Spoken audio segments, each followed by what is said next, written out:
रोज़ नई कहानी और अनमोल वचन सुनने के लिए सब्सक्राइब करें मेरे चैनल को। आज की कहानी एक आलसी किसान की कहानी है। उसका नाम था जगत। उसकी पत्नी के साथ वो रहता था। वो दिन भर कोई काम न करता सिवाय सोने के।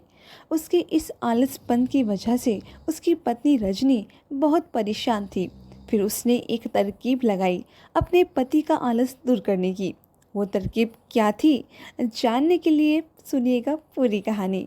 आगे बढ़ते हैं उससे पहले हेलो जी, वेलकम सभी को प्यार भरा नमस्कार। मैं हूँ तृप्ति और ये है हिंदी कहानियाँ चैनल। रजनी अपने पति जगत को सोता हुआ पाकर भगवान से बोलती है कि हे भगवान, क्या करूँ मैं इस आदमी का। घर से निकला था खेत पर जाने के लिए, पर देखो कैसे मज़े में सो रहा है। अजी सुनते हो, सारे किसान खेत पर अपना अपना काम कर रहे हैं और तुम यहाँ सोने आए हो क्या। ये सब सुन के जगत जग जाता है और बोलता है, अरे रजनी, तुम यहाँ, तुम कब आई। मैं तो बस अभी बैठा ही था यहाँ। पता नहीं कैसे आँख लग गई। अरे वाह, खाना लाई है, ला जल्दी ला, बड़ी भूख लगी है। तब रजनी बोलती है कि नहीं, ये खाना तुम्हें तभी मिलेगा जब आज की आज खेत की जुताई होगी। समझे, मुझे सब पता है कि तुम अभी तक खेत पर गए ही नहीं हो। तब जगत कहता है कि क्या बोल रही हो भाग्यवान, भूखा मारोगी क्या। दे, खाना दे पहले, फिर जाकर करता हूँ काम। तब रजनी कहती है कि काम नहीं किया तो जगत कहता है, अरे करूँगा, खाना तो दे पहले। जगत की बात पर भरोसा कर कर उसकी पत्नी उसको खाना दे देती है। जगत कुछ ही देर में सारा खाना खा लेता है और फिर पानी पी कर डकार लेके आलस के मूड में आ जाता है। वाह, मज़ा आ गया भाई, पेट भर गया है मस्त, अब तो बहुत अच्छी नींद आएगी। तब रजनी चौंकते हुए कहती है, हैं, अभी तो सो के उठे थे, अब फिर से सोओगे। तुमने तो कहा था खाना खाने के बाद खेत की जुताई करोगे। तब जगत कहता है कि अब क्या काम करूँगा रजनी, देख तो, थोड़ी देर में अब शाम हो जाएगी और फिर अंधेरा हो जाएगा। अब ना जो भी करूँगा कल के दिन ही काम करूँगा। अब तू मुझसे बात मत कर, मुझे बहुत तेज़ नींद आ रही है, तू जा। रजनी जगत से कुछ कह पाती उससे पहले ही वो खर्राटे लेने लगा। ये देखकर रजनी ने अपना माथा पकड़ लिया। वो जगत के आलसीपन से बहुत ज़्यादा परेशान थी। कहने को तो जगत के पास खेती के लिए काफ़ी ज़्यादा ज़मीन थी, लेकिन उसके ऊपर मेहनत वो से नहीं होती थी, क्योंकि वह शुरू से ही एक नंबर का आलसी था। इस वजह से अब घर का गुजारा भी बड़ी मुश्किल से हो रहा था। तब रजनी परेशान हो जाती है और बोलती है, हे भगवान, आज तो आटा भी ख़त्म हो गया, अब क्या करूं, क्या पकाऊं। जगत बोलता है रजनी से कि रजनी, एक बार इधर तो आ। तब रजनी कहती है कि क्या है, जल्दी बोलिए। अरे ये चादर मेरे पैरों से हटाकर मुझे पूरी उड़ा दे, मुझे थोड़ी ठंड लग रही है।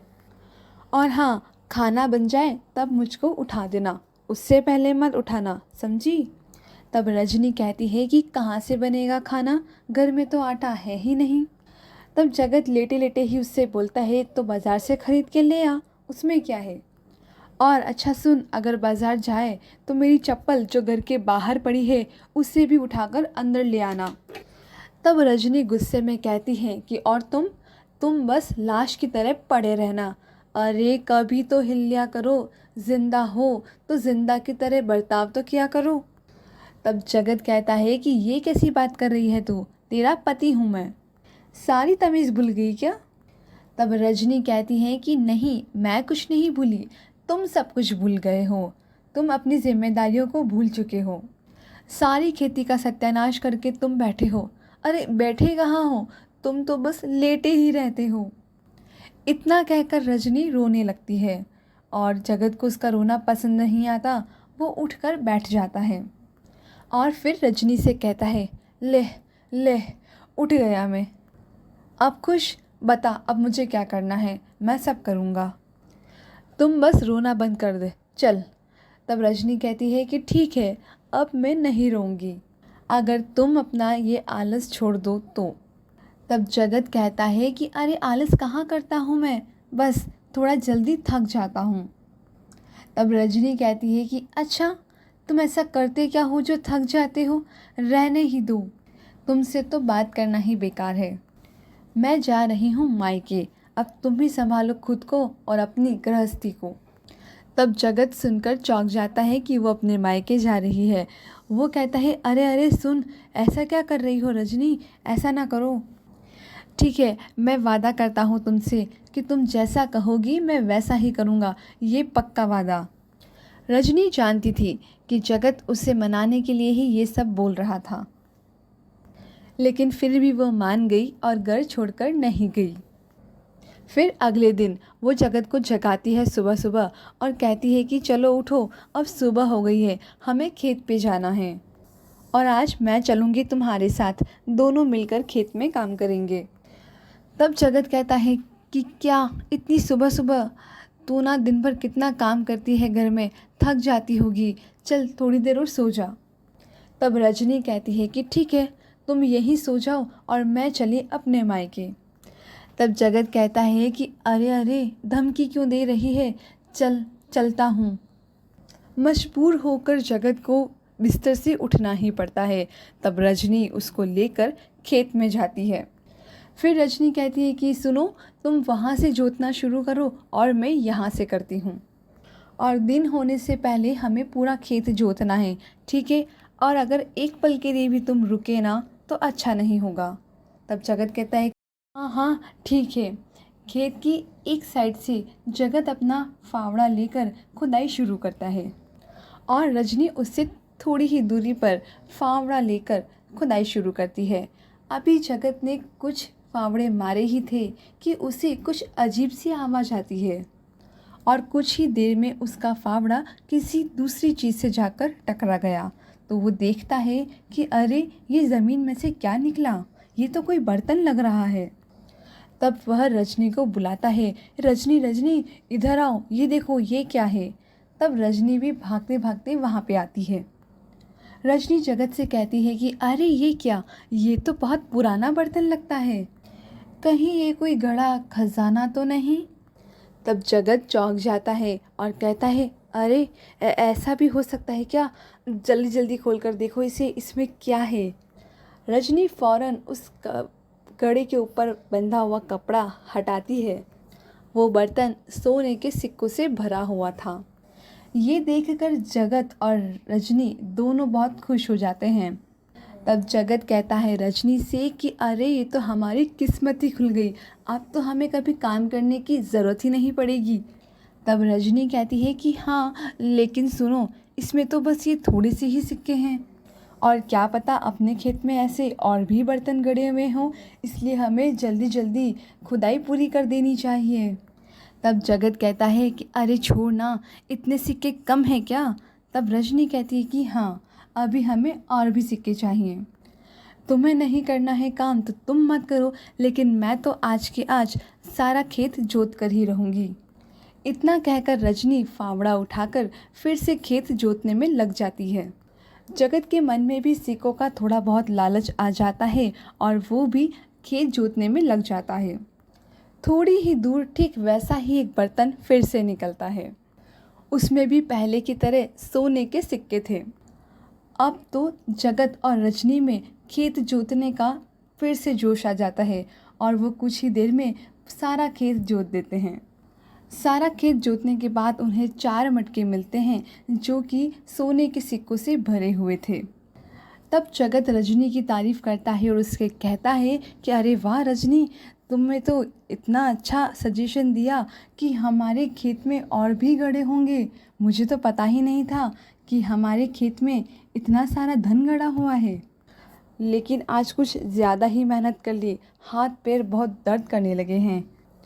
तब रजनी कहती है कि चलो, मैं अपने साथ खाना बांध कर लाई थी, आओ उस पेड़ के नीचे बैठकर खाना खा लेते हैं, फिर आराम से सारे बर्तन लेकर घर चलेंगे। रजनी और जगत पेड़ के नीचे बैठकर खाना खाते हैं और खाना खाते ही रजनी कहती है कि चलो जी, उठाओ ये बर्तन, अब घर चलते हैं। तब जगत कहता है कि नहीं रजनी, बस अब थोड़ी देर आराम कर लूँ फिर चलते हैं। तब वो कहती है कि अच्छा ठीक है, वैसे मैं भी बहुत थक गई हूँ, चलो थोड़ी देर आराम कर लेते हैं। यहाँ पेड़ के नीचे हवा भी अच्छी लग रही है। जगत जैसे ही पेड़ के नीचे लेटता है, लेटते ही उससे तो नींद आ जाती है और खर्राटे लेने लगता है। पर रजनी को तो सोना ही कहा था, उसे तो अपना कुछ और काम करना था। तब रजनी मन ही मन खुद से कहती है कि लगता है ये गहरी नींद सो गए, अब मुझे अपना काम कर लेना चाहिए। रजनी एक एक करके उन चारों घोड़ों को वहाँ से दूर एक नहर के पास ले जाती है और वो सोचती है कि अब मुझे इनकी ज़रूरत नहीं, और वो ये सोचते हुए एक एक करके घड़ा नहर में खाली कर देती है। असल में उन चारों बर्तनों में कोई खजाना नहीं था, उसमें तो नीचे तक मिट्टी डली हुई थी और ऊपर सुनहरे लिपटे हुए कुछ कंकड़ थे जो कि सोने के सिक्के का रूप दे रहे थे।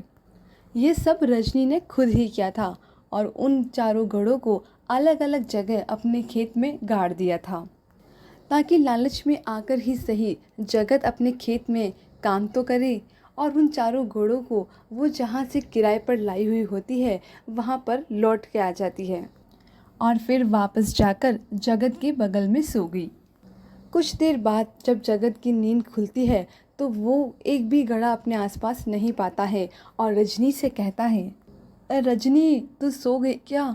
देख यहाँ तो एक भी घड़ा नहीं है। अरे मेरे सारे सोने के सिक्के कहाँ गए, देख तो।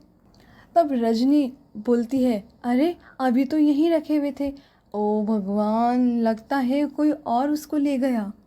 तब जगत उस पर गुस्सा करता है और बोलता है, लो हो गया सत्यानाश, तुझे क्या ज़रूरत थी सोने की, जग नहीं सकती थी? मुझे हमेशा ताना देती रहती है कि मैं आलसी हूँ, और तूने तूने आज क्या किया बता। तब रजनी कहती है कि मैंने अकेले ने तुम्हारा नुकसान कराया है क्या? अगर ऐसा ही था तो तुम जाग जाते, मैं तो आज आलस के मारे सो गई थी। तुम तो हर रोज़ यही करते हो और पता नहीं इस आलस के चक्कर में तुमने क्या क्या खो दिया है। तब जगत कहता है कि हाँ, ये बात तो तुम सही कह रही हो रजनी, मैंने अपने आलस के चक्कर में बहुत सी चीज़ों को गंवा दिया है, लेकिन बस अब और नहीं, अब से मैं खूब मेहनत करूँगा और खुद अपने खेत में फसल उगाकर सोना कमाऊँगा। अब जगत को अपनी गलती का एहसास हो रहा था। रजनी आज अपने अंदर ही अंदर बहुत खुश थी क्योंकि उसकी तरकीब अब काम कर गई थी। अब जगत पहले की तरह नहीं रहा था, वो मेहनत मजदूरी करने लगा था। आलस छोड़कर अब उसने मेहनत का रास्ता चुन लिया था।